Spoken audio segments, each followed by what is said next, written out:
Hello everyone, welcome back to another DIY project down my allotment. This month I'm going to be showing you how to make a beam frame. Some of you might be thinking, why a beam frame? Why can't you just make it out of canes? The first year that I got my allotment, I did exactly the same as everyone else. I made a frame out of canes.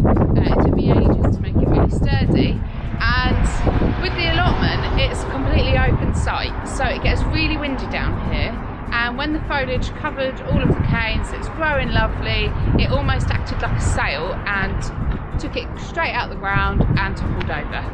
So it was at that point I was like, right, I'm not having any more of this. I'm going to make a frame that I can make once and put up every single year and know that it's going to work and stay up straight.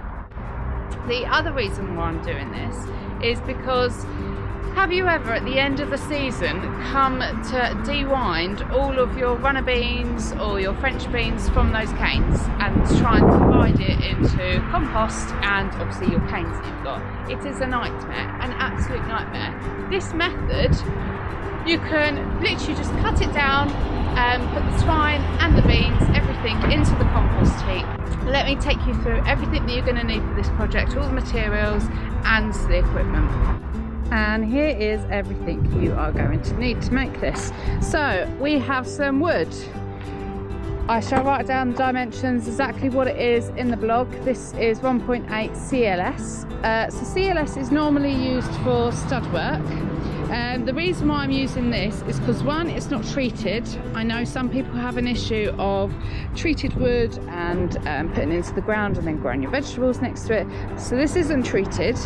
It is also nicely prepared, so there's no sharp edges on it. It's got all the rounded corners on it. So that's the reason why I'm using it.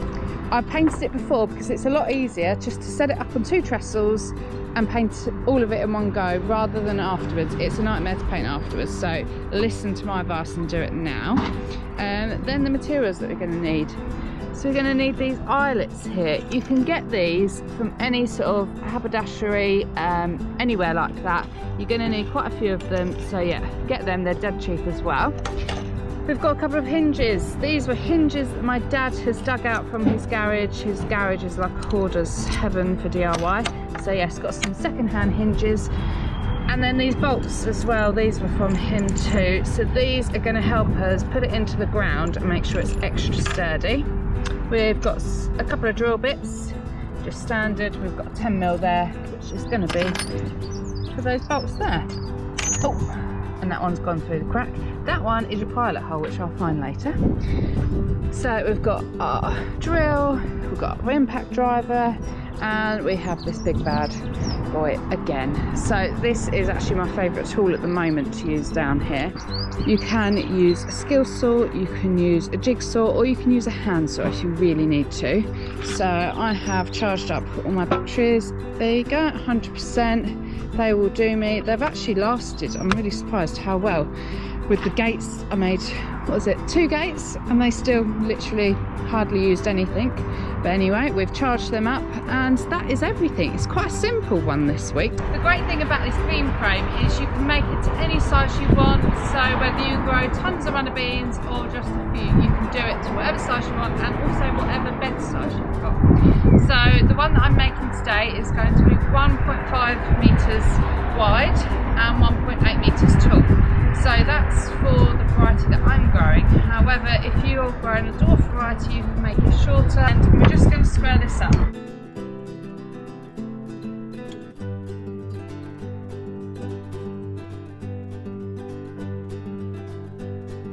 you go, just taking the slither off, that's all you need. So, we're basically going to make 2 frames and hinge them together at the top. So everything that you cut, you need to do 2. 1.8 metres tall.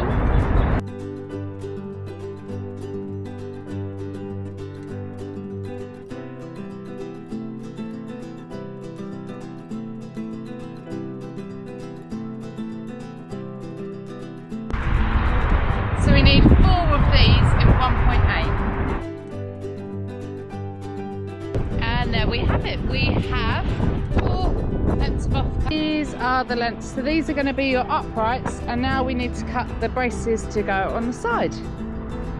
These next ones are going to be cut at 1.5 metres. So as I say, if you want to make it smaller, do whatever size you like.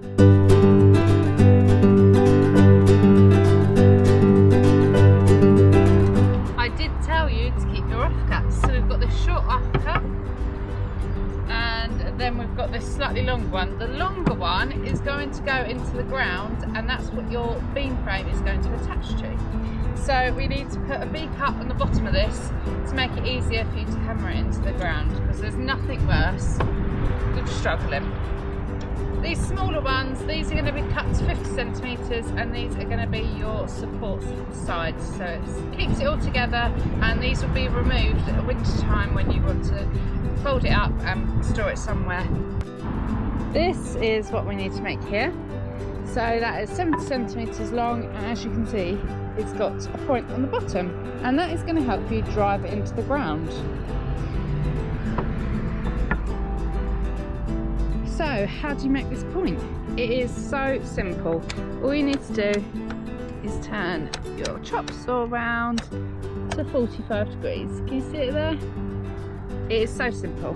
So then you grab your piece of wood, and then all we're going to do is line it up, cut it so it goes across here, flip it over, and do the same on the other side, and that will give you the pointy cut. I'll just give you a little show of how to do that.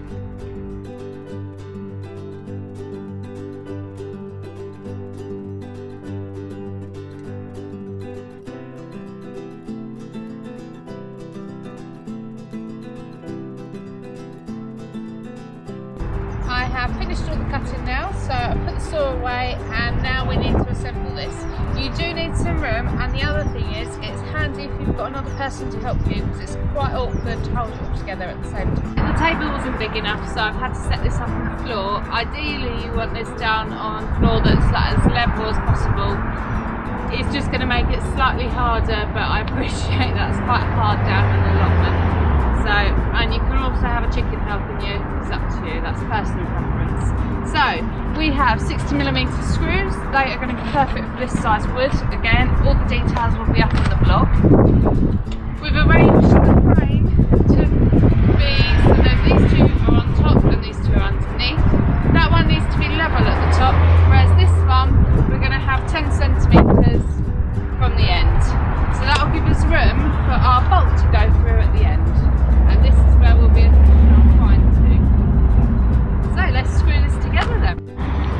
We are going to grab our drill to make some pilot holes, and then we've got the impact driver and the 60mm screws and a chicken. So, chicken not necessary. We are going to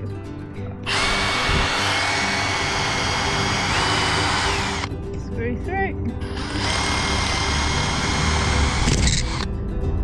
2 screws will be plenty for this job. And then we just want to make sure this is all lined up on either side nicely. And it is, so let's screw that together then.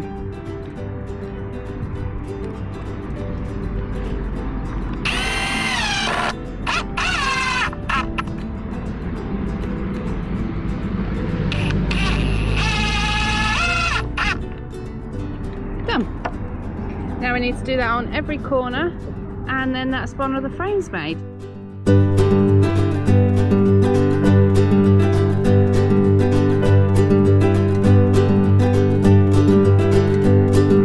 That is the 2 frames screwed, and then I've just laid them on top of each other. So what you want is, I'm trying to get through the blackcurrant bushes, so you want your 2 top posts to be sitting flush with each other like that, and then what we're going to do is attach our hinges to here. I'm just going to measure in probably about 150mm, mark that on.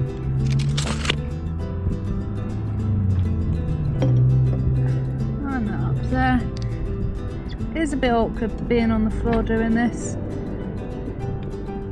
but there's not much choice, because you definitely can't make this and then put it in your car and bring it down the allotment. That is not going to work, everyone, so don't try it. why the battery tools come in so handy.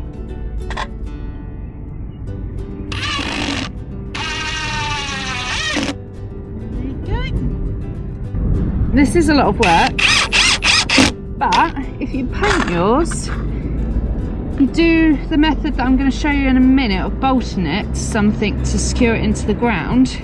This should last you a long time. The materials are cheap. I think the wood in total, I think it came to about 20 quid.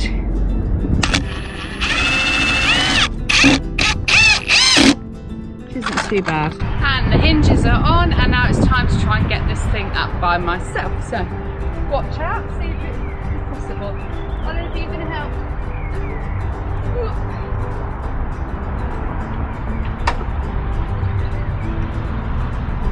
Okay. Now we need to open it. There we go.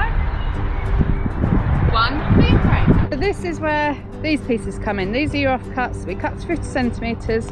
What we're going to do is we're going to screw them onto there. We're going to open the beam frame so it's the right amount. So if you wanted this more squat, you could increase the size of these. So we're just going to put one screw in each side. So I'm just going to make the pilot hole first.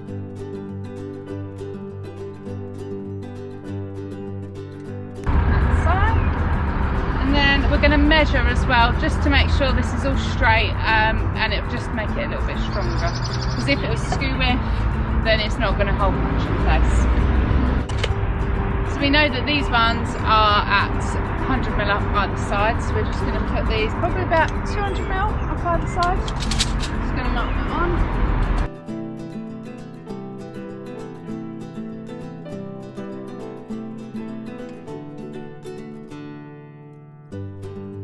And that's it, that's going to make it a lot stronger now. I'll just do the other end. And the beam frame is finally starting to take shape. There's a few more things that we need to do first. You want everything painted so no water can seep in. That's the ideal situation. Your plants are going to grow up twine, and these are where the eyelets come in. So we're going to place the eyelets all the way along here. So I ended up doing a 30mm space at the end, and then you can see I've placed them at 120mm in between. Doesn't have to be neat, doesn't have to be really particular. So now I've just got myself a tiny little drill bit. You can use like a bradawl to make a hole, and you do want to do that because these can be an absolute nightmare to get in. And then you just twist them in like that until they're nice and tight and deep in there. And you want them so then they go that way, so then your twine can go up and down.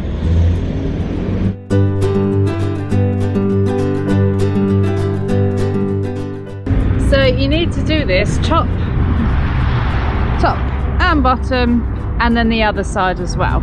So how many plants can I fit in? 1, 2, 3, 4, 5, 6, 7, 8, 9, 10, 11, 12. So I'm reckoning I can fit 24 plants, 12 on each side, on a 1.5 metre piece of wood, which is perfect. I'd say that is plenty. That is all you need for a family. So let me finish putting all the eyelets on, and I shall catch you up in a minute.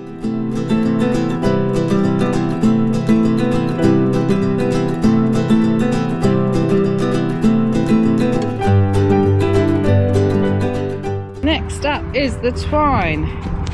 This is the stuff that I normally use. I love it. I can't recommend it enough. So this is biodegradable. You do not want twine that is basically covered in plastic. Yes, it's going to last you, but then when you come to take down your beans at the end of the year, you won't be able to compost it. My personal preference is brighter the better. This is again from Nutscene, and I think this is their fluorescent pink range. I don't know about you, but my allotment site has a rule where we can only paint structures and sheds and things like that in brown, black and green. So, which is why I do all of my frames and everything in seagrass, because technically it's called seagrass, so I'm going to say it's green. But they don't say anything about what twine you can use. So as I say, brighter is always better in my opinion. Olive, are you going to help me? Yes, you're going to help me? No, that's not a new perch, darling. It's a beam frame. It is. Right. So, oh God, she loves twine as well. So yeah, you're definitely going to help, aren't you? So you can dip that in some wax. That will really help it to thread it through. Olive, come on. Shit, but I'm helping. And then all you want to do is go all the way up to the top and pop it in there. And then you go along and down and back that way. Yes, that's how we do it. No, Olive, get off. Oh, she really does love twine. Oh, get off. It's not for you. It's not a worm. Maybe I should have picked a different colour than pink, shouldn't I? Yes. And all we do is we keep doing this until it's all done. And that is what your beans are going to grow up. Now, the reason why I like this as well is because in the wind, these move. This will give your beans more flexibility. So if they're sort of wrapped around a cane that is solid, the wind is going to go past, get all the foliage and give it some wind damage. Whereas with this, it moves with the wind. Right, and at this point you just have to start feeding it through. Again, easy if you've got 2 people, but I don't, so we shall manage.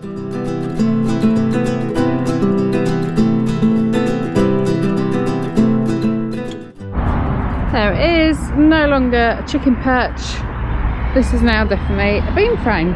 So I've just pulled all these taut and just tied them off at each end, like that. To overcome these rotting in the ground, so what I would have done before is had these longer, buried them in the ground, and that would have supported it. So instead, we come back to our offcuts that we've put that on. Now, I'm not sure where I'm going to have this beam frame yet, so I'm just going to demonstrate what I would do. One thing is to get a brick. I'm going to try and do this whilst holding the camera.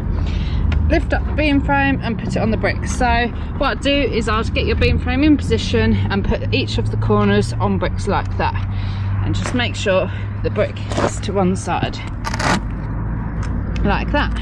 So that's going to keep it up off the floor. Then you're going to get this in place. Like that, right up next to it, and you're going to hammer this into the ground from the top here. So you want this to go into the ground as far as you can get it. I mean, it depends on your ground, it depends how much you've dug it, if you haven't dug it, whether it's hard clay, blah blah blah blah blah. So that is what you need to do. You need to get this in the ground as much as possible, so then it secures the beam frame in place. Then you'll grab your 10mm drill bits and you'll drill through both of these frames here. And then you'll bolt them together. That at that point, that is secure. That will be in the. This will be in the ground. This will be up in the air, and your frame is there. So then all you'd need to do is take that brick away, and your frame is up in the air, away from any wet mud, any rain, anything like that. It'll mean that all you'd have to do is when that rots, replace that rather than the whole frame. So yeah, when it's up and running, I shall take a photo.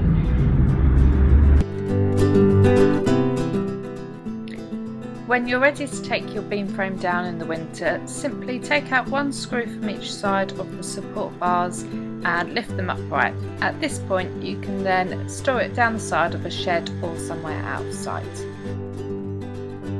Thank you so much for watching, everyone, and I hope you've enjoyed this one. I'm not sure what I'll be making next month because it depends what materials I can get hold of with the coronavirus lockdown. But yes, keep your eyes peeled and there will definitely be something, even if it's from salvaged materials.